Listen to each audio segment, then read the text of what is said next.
अस्सलाम वालेकुम दोस्तों, मैं हूँ अब्दुल जतई और आप देख रहे हैं मेरा चैनल मोटिवेशनल स्पीकर। तो दोस्तों, मैं दोबारा आपकी खिदमत में हाजिर हुआ हूँ एक और नई कहानी के साथ, एक बहुत ही खूबसूरत कहानी के साथ, जो शायद आपको उस कहानी से मोटिवेशन मिले। तो दोस्तों, ये कहानी एक बादशाह की है कि किसी ज़माने में एक बादशाह रहता था जिसकी 4 शादियाँ थी।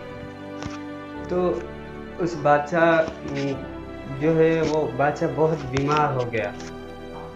तो वो उसके जो शाही के हकीम होते हैं वो तकरीबन हकीम वहाँ आए और इस बादशाह को जो है चेकअप किया, इलाज किया, पता नहीं कौन कौन सी चीज़ें की हैं, लेकिन जो है बादशाह जो है वो ठीक नहीं हुआ।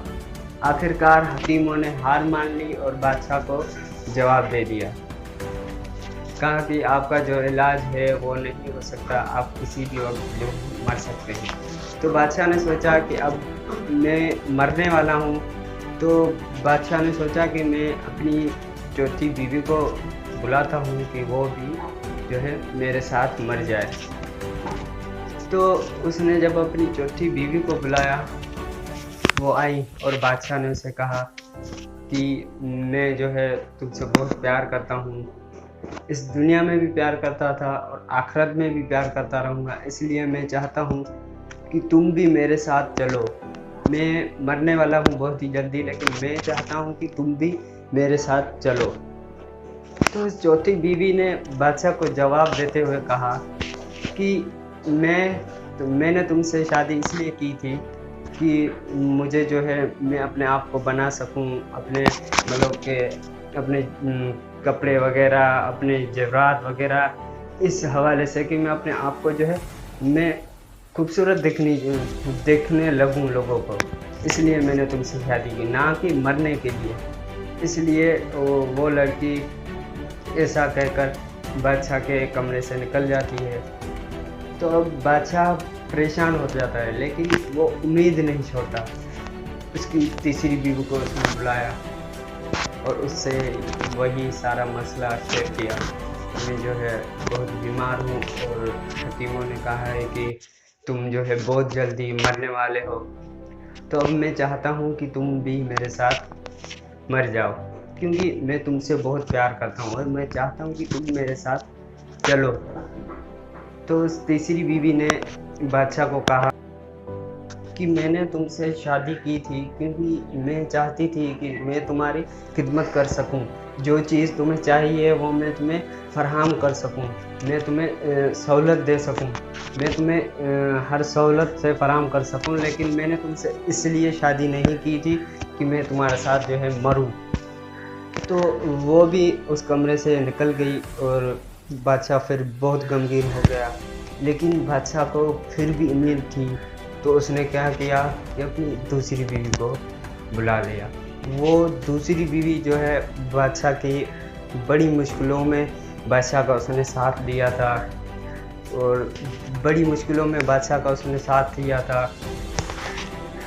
बादशाह उससे बहुत ज़्यादा प्यार करता था और बहुत अरसे से वो जो है बादशाह के साथ रही थी। तो बादशाह को उस दूसरी बीवी से जो है इन दो बीवियों से ज़्यादा उम्मीद थी कि ये जो है मेरे साथ चलेगी, मैं इसे जैसा कहूँगा वैसा ये करेगी। लेकिन असल में ऐसा नहीं हुआ। जब वो दूसरी बीवी आई और बादशाह ने उससे कहा, तो उसने बादशाह ने वही मसला उसके साथ शेयर किया, जो मैं हूँ, बीमार हूँ और मैं बहुत जल्द मरने वाला हूँ, तो मैं चाहता हूँ कि तुम मेरे साथ चलो।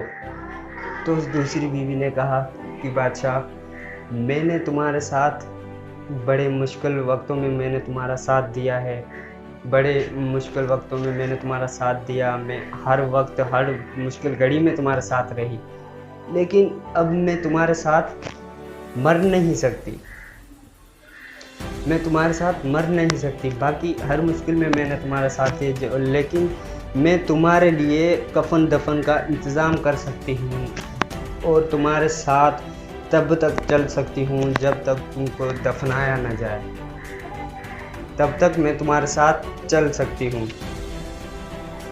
तो उसके बाद वो भी चली गई। अब बादशाह बड़ा ही परेशान हुआ, सोचने लगा कि मैं क्या करूं, ये वो मेरी उम्मीदें सारी पूरी हो गई। तभी बादशाह वहीं सोच रहा था, तभी एक आवाज़ सुनाई दी बादशाह को। आवाज़ सुनाई दी, उस आवाज़ ने ये कहा कि मैं तुम्हारे साथ चलूंगी, मैं तुम्हारे साथ मरने को तैयार हूँ। बादशाह बड़ा ही हैरान हुआ, ये आवाज़ कहाँ से आई।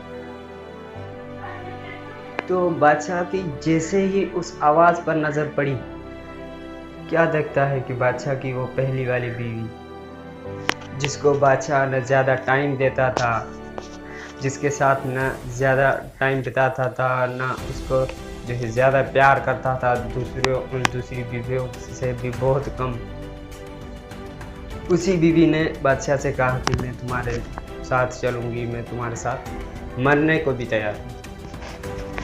तो दोस्तों, ये कहानी यहाँ पे ख़त्म होती है। अगर हम गौर करें तो इस कहानी से हमें बहुत बड़ा और अच्छा सबक मिलता है। वो ये है कि देखें, पहली बीवी बादशाह की जो थी, वो थी हमारा जिस्म। हमारा जिस्म है, हम इसे पुरकशिश बनाते हैं, मतलब मेकअप वगैरह करते हैं, एक्सरसाइज वगैरह करते हैं कि हमारा जो है जिस्म बने, अच्छा दिखे, खूबसूरत दिखे। इस पे बहुत हम मेहनत करते हैं। लेकिन क्या होता है, जब हम मरते हैं, ये जिस्म हमारा डेड बॉडी बन जाता है, हमारे आखिरत के सफ़र में हमारे साथ नहीं चलता। और तीसरी बीवी जायदाद दौलत,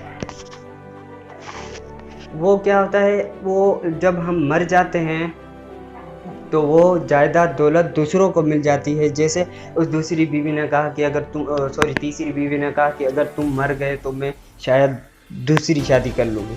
तो दूसरी शादी से मतलब ये कि वो जो जायदाद है बादशाह की, वो दूसरों को मिल जाएगी। जायदाद बादशाह के मरने के बाद वो जायदाद वो कब्र में अपने साथ नहीं ले जा सकता।